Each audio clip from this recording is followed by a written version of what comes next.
Esperamos que ao final desta videoaula você seja capaz de definir MDC e MMC formalmente e informalmente, calcular MDC e MMC por diferentes métodos, interpretar, aplicar e demonstrar as propriedades do MDC e MMC e aplicar conceitos e propriedades do MDC e MMC na resolução de problemas.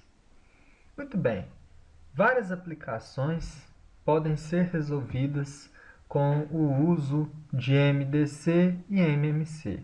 Um exemplo é a seguinte, Então o marceneiro tem no estoque peças de MDF, todas elas com 50 centímetros de largura, sendo que os comprimentos são diferentes. Umas têm 210 centímetros, outras têm 150 e outras têm 90.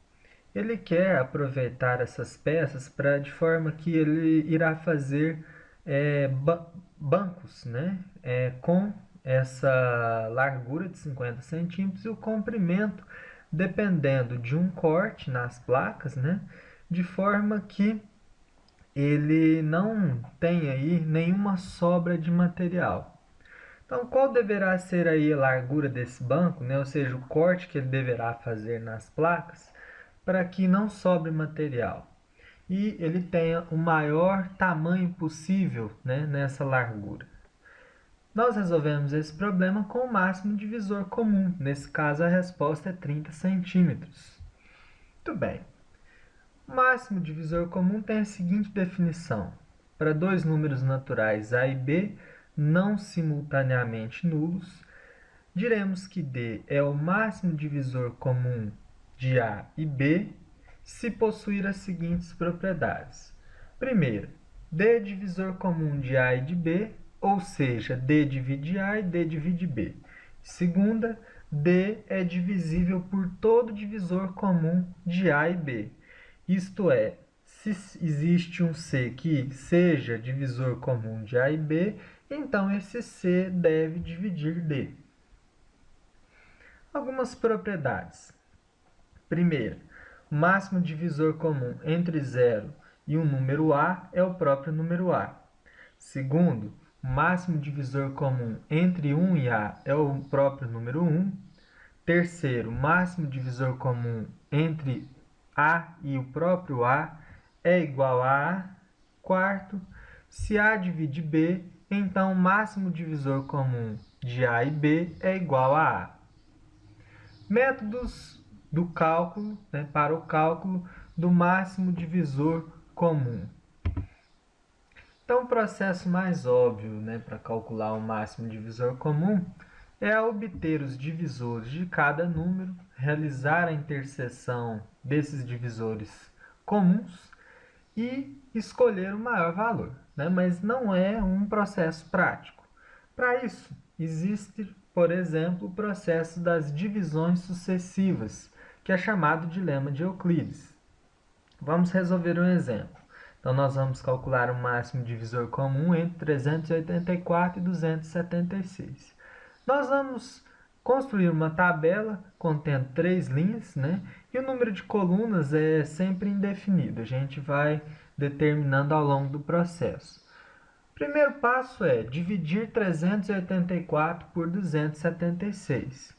Nós escrevemos o quociente acima do 276 e o resto abaixo de 384. Esse resto vai ser escrito à direita de 276, ao qual agora faremos a divisão entre 276 e 108. Veja que o resultado é 2 e o resto é 60. 60 nós escrevemos à direita de 108 e vamos realizar a divisão. Quociente é 1, resto é 48. 48, escrevemos à direita de 60 e realizamos novamente a divisão. Quociente 1, resto 12. 12 à direita de 48 e assim nós chegamos a quociente 4 e resto 0. Esse último quociente é nada mais, nada menos que o máximo divisor comum entre os números ao qual nós procuramos, do 384 e 276.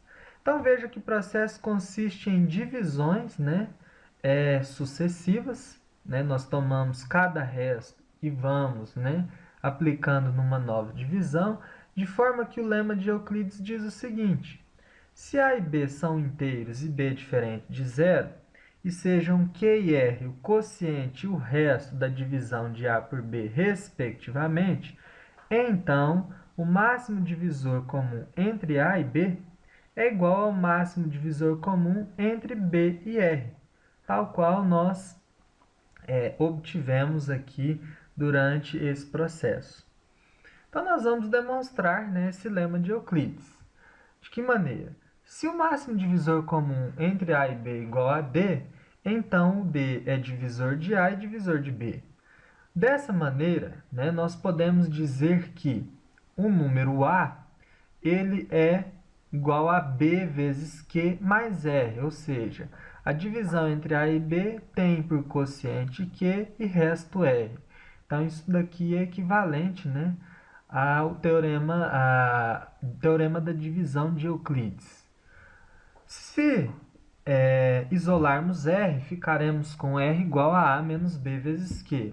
Logo, se D divide A e D divide B, então D vai ser divisor dessa diferença que é R. Então, D divide R. Assim, D é um divisor comum entre B e R. Agora, nós vamos provar que é o maior divisor comum. Então, vamos supor que um número C seja divisor comum de B e de R. Então, C divide A, pois A é igual a B vezes Q mais R. Então, se ele divide as parcelas da adição, né, ele vai dividir o número A. Assim, C é um divisor comum entre A e B. Por hipótese, o máximo divisor comum entre A e B é igual a D. Podemos concluir, então, que C divide D. Logo, D é o maior dos divisores. Agora, eu convido você a provar que, se o máximo divisor comum de B e R é igual a D, então o máximo divisor comum de B e A é igual a D. Boa sorte!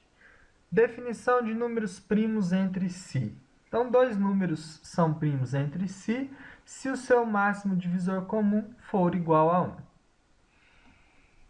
Agora, o máximo divisor comum nós vamos calcular pelo método da decomposição em fatores primos. Então, nós vamos adotar o seguinte procedimento. Nós vamos decompor A e B em seus fatores primos e nós vamos considerar o produto dos fatores comuns A e B com os menores expoentes. Então, por exemplo, máximo divisor comum entre 36 e 150. 36 é igual a 2 ao quadrado vezes 3 ao quadrado, e 50 é igual a 2 à primeira vezes 3 à primeira vezes 5 ao quadrado. Fatores comuns a ambos são 2 e 3. Os menores expoentes são 1 e 1. Logo, o máximo divisor comum entre 36 e 50 é igual a 6. Uma outra forma, né, é essa disposição aqui, semelhante até à do mínimo múltiplo comum, mas, né, ela é feita da seguinte maneira. À medida que nós vamos dividindo os valores pelos fatores primos, quando ocorrer que um fator primo divide simultaneamente os números em questão, nós marcamos um asterisco, tá? De forma que esses fatores que tiveram asterisco marcado durante o processo das divisões, eles serão os fatores primos do MDC. Então, 2 vezes 3, 6. E a vantagem, né, desse método em relação ao de Euclides é que é possível calcular o máximo divisor comum para mais de dois números, né? E é um processo bastante prático e rápido. Propriedades do máximo divisor comum. Então, lembrando que o máximo divisor comum entre 384 e 276 é igual a 12, nós vamos fazer o seguinte, né? Para aquelas divisões feitas para o método de Euclides, né, com os respectivos quocientes e restos, nós vamos adotar os seguintes procedimentos. Então, veja, 60 é igual a 48 vezes 1 mais 12, né? Pelo teorema da divisão de Euclides. Se isolarmos 12, ficaremos com 60 menos 1 vezes 48. 108 é igual a 60 vezes 1 mais 48. Isolamos 48. Assim fazemos para as outras divisões, isolando 60 e isolando 108. Bem, o fato é que, se substituirmos esses valores, né, um a um, em uma equação em outra, nós vamos ficar com o seguinte. Então, começamos com 12 é igual a 60 menos 1 vezes 48. Acontece que 48 é igual a 108 menos 1 vezes 60. Substituímos, distribuímos e ficamos com 2 vezes 60 menos 1 vezes 108. Acontece que 60 é igual a 276 menos 2 vezes 108, que nós vamos substituir. Distribuímos e chegamos então a 2 vezes 276 menos 5 vezes 108. Por último, 108 é igual a 384 menos 1 vezes 276. Substituímos, distribuímos e chegamos a esse resultado final. 7 vezes 276 menos 5 vezes 384. Veja que 276 e 384 são os números pelo qual nós calculamos o máximo divisor comum. Então, o máximo divisor comum 12, ele pode ser escrito num produto de m vezes 276 menos n vezes 384, que é a nossa propriedade 1, né?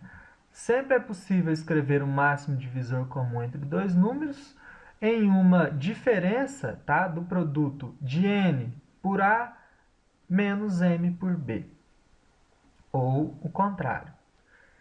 Propriedade 2 é para que você demonstre se d é o máximo divisor comum entre a e b, então o máximo divisor comum de s vezes a e s vezes b é igual a s vezes d, para todo s natural. A propriedade 3 também é para que você demonstre se a e b são naturais não nulos e d é o máximo divisor comum entre a e b, então o máximo divisor comum entre a sobre d e b sobre d é igual a 1. Ou seja, a sobre d e b sobre d são primos entre si. Propriedade 4. Demonstre que se a divide b vezes c e o máximo divisor comum entre a e b é igual a 1, então a divide c. Propriedade 5. Demonstre que, se a e b são divisores de c diferente de 0 e o máximo divisor comum entre a e b é igual a 1, então a vezes b divide c. Mínimo múltiplo comum. Também é bastante aplicado em algumas situações. Então, por exemplo, 3 planetas têm períodos de revolução em torno de sua estrela de aproximadamente 12, 15 e 8 anos. Se observarmos o alinhamento entre eles, né, e quisermos saber após quantos anos eles vão se alinhar novamente, então nós podemos utilizar o mínimo múltiplo comum entre esses valores, né? No caso, né, o mínimo múltiplo comum entre as órbitas, né, que eles têm em torno de sua estrela. No caso, é 120 anos. Então, a definição de mínimo múltiplo comum é a seguinte. Um número m se diz mínimo múltiplo comum de a e b natural se, primeiro, a divide m e b divide m, e segundo, se a divide m' e b divide m', então m divide m'. Tem que ser o menor deles. O algoritmo para obtenção do MMC é feito da seguinte maneira. Decompomos a e b em seus fatores primos, consideramos o produto dos fatores comuns e não comuns com os maiores expoentes. Então, é o contrário, né, do processo para o cálculo do MDC. Então, o mínimo entre 12, 15 e 8 é feito pela seguinte forma. Então, nós decompomos 12, 15 e 8.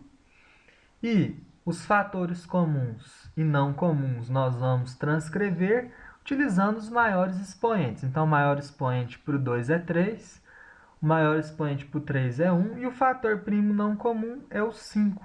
Então, o mínimo múltiplo comum é igual a 120. Esse aqui é o processo, né, usual que nós fazemos para o cálculo do mínimo múltiplo comum, que nada mais nada menos corresponde a esse método aqui que foi utilizado. Propriedades do MMC. Então, para quaisquer A e B naturais não nulos, se D é o máximo divisor comum entre A e B, então M, que é igual a AB sobre D, é o MMC de A e B. E propriedade 2, se A e B são primos entre si, então o MMC entre A e B é igual a A vezes B. Então, demonstre essas propriedades. E assim nós encerramos o nosso estudo sobre mínimo múltiplo comum e máximo divisor comum.